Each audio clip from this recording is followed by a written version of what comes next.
Hi, this is Carl. Welcome to another SOP video for managed service providers.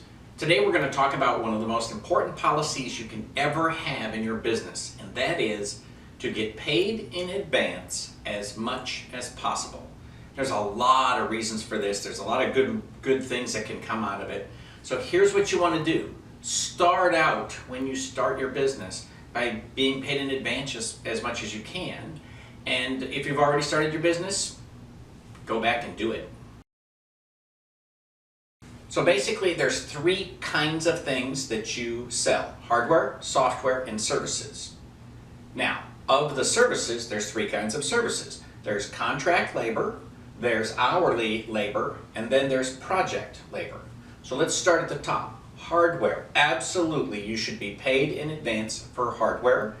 Software. You should be paid in advance for software.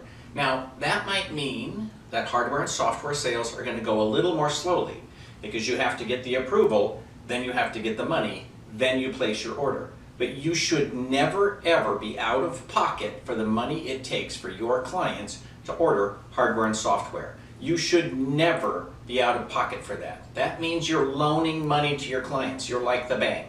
And even if things go smoothly, 80% of the time, 90% of the time, every once in a while, a check doesn't come and a check doesn't come and a check doesn't come, and now you got to pay for the hardware and software. And guess what? That money isn't in your bank because you spent it on something else, and now you got to loan yourself money, right? Because you've got payroll, you've got other things that happen, and as soon as the client pays you, sure, you'll pay yourself back, but in the meantime, you're in a cash flow crunch because you didn't get paid in advance.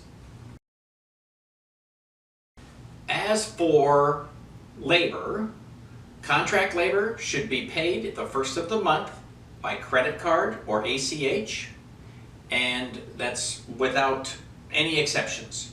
Now, if you say, well, you can pay 3 months in advance with a check, that's great, that's totally fine. But you should absolutely be paid before the first day of the month or on the first day of every month for the services that you'll render that month. Secondly, there's hourly labor. And hourly labor, I recommend that you sell blocks of time, 5-hour blocks, 10-hour blocks. It doesn't have to be very big, but you should have those blocks in the system so that everybody has got some time that they've purchased, and that way when they call, you can just go to work and you don't have to say, oh, am I going to get paid for this? And finally, there's project labor.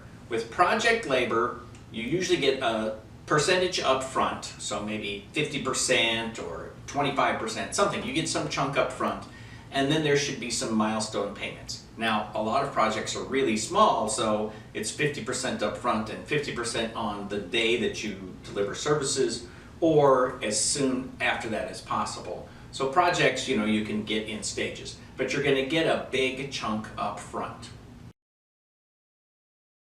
Here's the best news of all. You will not get pushback from clients on this. You really won't. You'd be shocked. I have talked to so many people over the years and recommended that they get paid in advance, and amazingly enough, every single one of them tells the story that nobody asked any questions. They sent a memo that said, here's what we're going to do about hardware, here's what we're going to do about software. They sent a memo that said, we have to get paid in advance for this, we have to get paid in advance for that. It's just your policies of how you operate.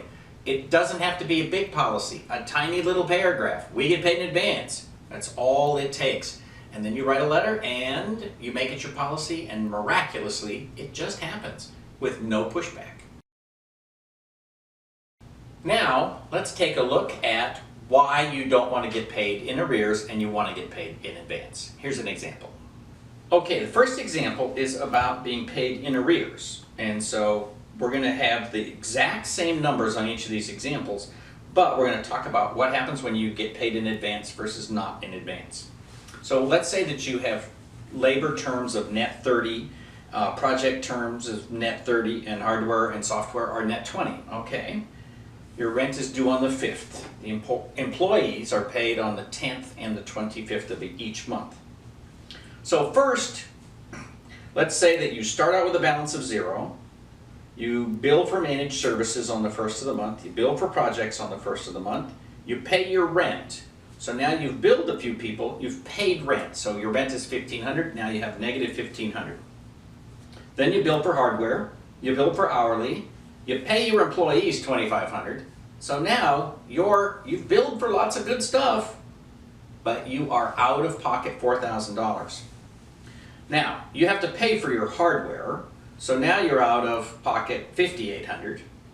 Then you receive money for hardware, yay! And now you're only down $3,800. You pay your employees again, so now you're down $6,300. You get paid for your hourly labor, now you're down $3,800. You get paid for your managed services on the 30th, now you're up. Yay, you're finally up $1,200 on the last day of the month. And then you get paid for your project labor, and now you're way up. You're up $6,200. So that's a beautiful thing, except you spent almost the entire month in the negative, and you've had to come up with as much as $6,300 to float your company. You are loaning that money to your company, and really you're loaning it to your clients in order to get by for the month. So you've got to have a bunch of money in the bank if you're going to operate that way. Now let's turn it around. Let's say the same numbers, same thing, except now your terms are hardware and software are paid in advance. Your rent is still due on the 5th. Your employees are still paid on the 10th and 25th. So in the paid in advance example, you start the month with $0, but your managed services is paid $5,000. Boom, day one. And then your project begins and you get half of that up front. So boom, you're up $10,000 on day two. You pay your rent, now you're up $8,500. You bill for hardware. You get paid for hardware, now you're up $10,500. You get paid for hourly, now you're up $1,300. You pay your employees, now you're still up $10,500. You pay your distributor, so now you're up $18,700, and you pay your employees again.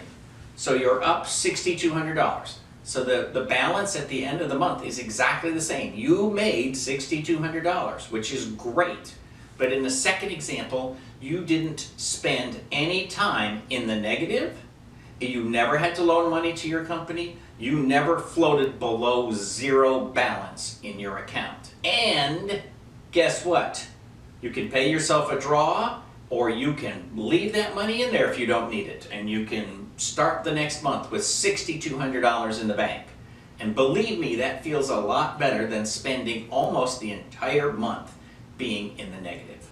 That's it for this time. I wish you all the best in your professional consulting. Don't forget to like it if you like it, subscribe to the channel, and we'll see you next time for another MSP SOP.